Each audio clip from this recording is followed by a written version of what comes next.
Here's the brief news from the world over this week. The presidential campaign has again been shaken in the U.S. by Republican presidential candidate Donald Trump.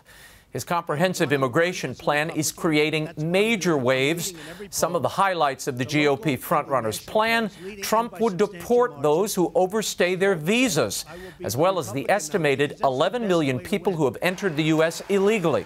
He would triple the number of border agents and demand employment eligibility verification via the government's E-Verify system. Trump's signature reform measure is a Mexico-financed border wall. Fellow presidential contenders from Carly Fiorina to Chris Christie have called the plan unrealistic and said it would never pass Congress. The Democratic National Committee dismissed the Trump plan, suggesting that it will break up families. Cardinal Timothy Dolan of New York recently suggested that Trump is reflecting an unhealthy nativism in his approach to immigration. Still, Trump is leading in national polls by more than 11 points and is even ahead of Jeb Bush and Marco Rubio in their home state of Florida. And on Wednesday, Donald Trump commented on Pope Francis. When asked by CNN's Chris Cuomo during an interview how he would respond if Pope Francis expressed disdain for capitalism, Trump responded as only Trump can. I'd say ISIS wants to get you. You know that ISIS wants to go in and take over the Vatican. You have heard that. You know that's a dream of theirs. The Pope, I hope, can only be scared by God. But the truth is, you know, if you look at what's going on, they better hope that capitalism works, because it's the only thing we have right now. Trump also said that while he's Protestant, he has great respect for the Holy Father. And as the fight against ISIS in Iraq trudges on, multiple bombing attacks claimed by the jihadist group have killed dozens in and around Baghdad in recent days. 67 people were killed and more than 100 were wounded when a truck bomb detonated at a crowded market this past week. 2 days later, another 20 people were killed by a bomb at an auto dealership in the same Shiite neighborhood. Narrowly escaping one of the bombings was a pastor who runs the only Christian radio station in Iraq.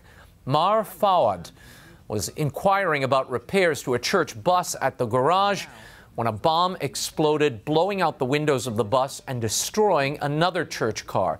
It killed the driver and the garage owner. More on the continuing plight of Christians in Iraq later in the show. Some good news out of Syria. According to church officials there, Father Tony Boutros, a Melkite Catholic priest who was kidnapped a month ago by unknown assailants, has been released. Father Boutros is one of several Catholic and Orthodox priests who've been targeted for kidnapping in the region. According to a report by Christian Today, not all clergy kidnappings are terror-related. Clergy have become a form of currency for those seeking to profit from a ransom. It is not known whether a ransom was paid for the release of Father Boutros. 6 clergymen, including 2 Orthodox bishops, are still missing in the region.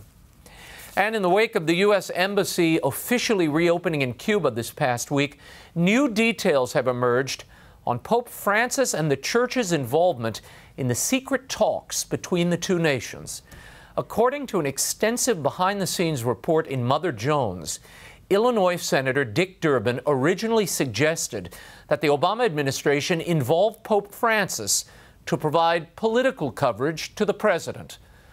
Before the Pope and the President first discussed Cuba in Rome in March of 2014, U.S. officials had 3 key cardinals already in the fold.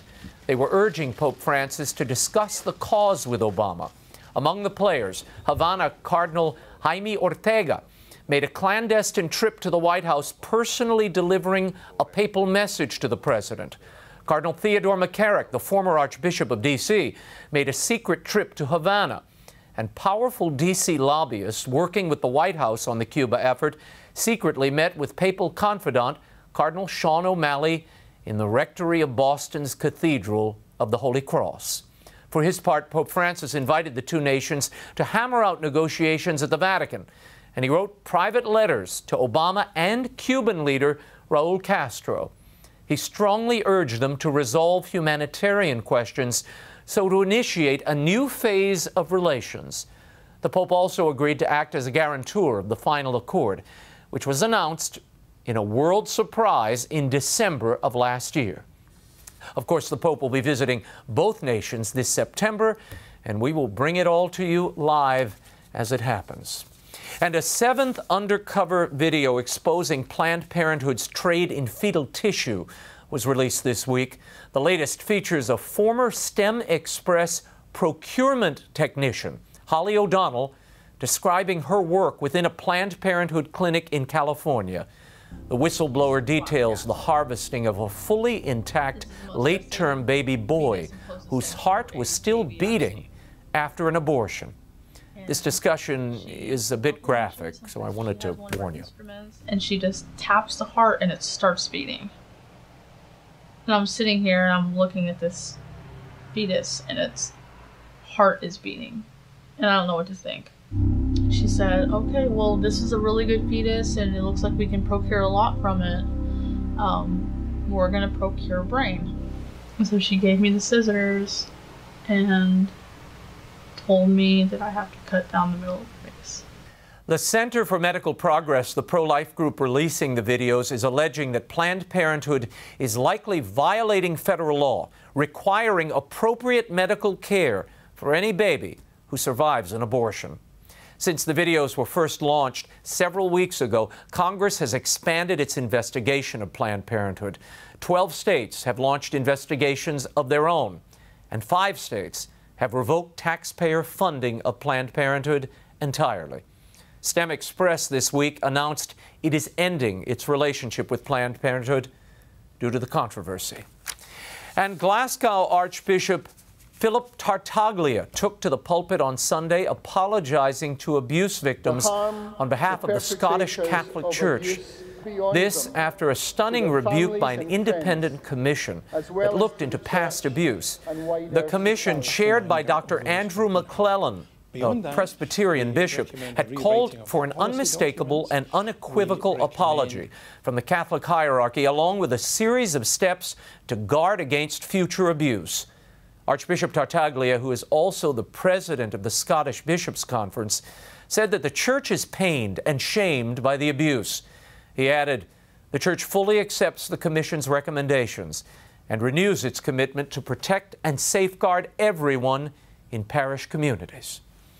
And the pre-synod battle over communion for divorced and remarried Catholics is about to heat up again. Italian media is reporting that 2 new books are slated for release, seeking to counter the so-called Casper proposal and stop the, quote, Protestantization of the Church.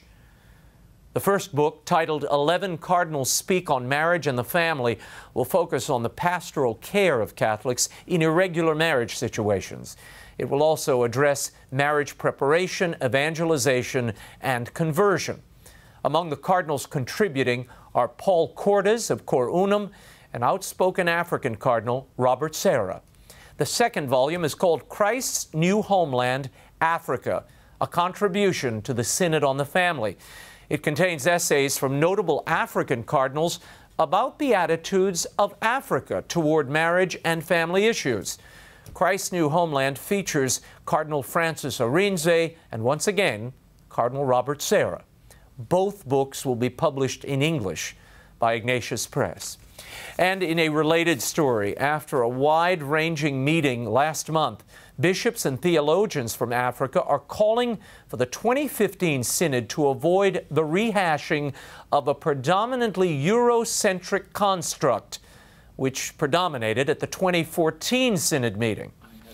South African Bishop Kevin Dowling summed it up, saying the upcoming Synod should look at all the systemic issues which threaten relationships, those which make it hard for parents to nourish their own relationship with their children. And Pope Francis is one of 20 nominees for the 2015 Nobel Peace Prize. The Pope was among the first 273 candidates for the prize.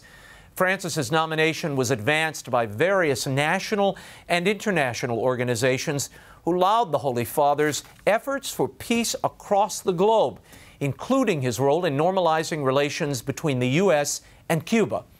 This is the third consecutive time Pope Francis has been nominated for the prestigious award.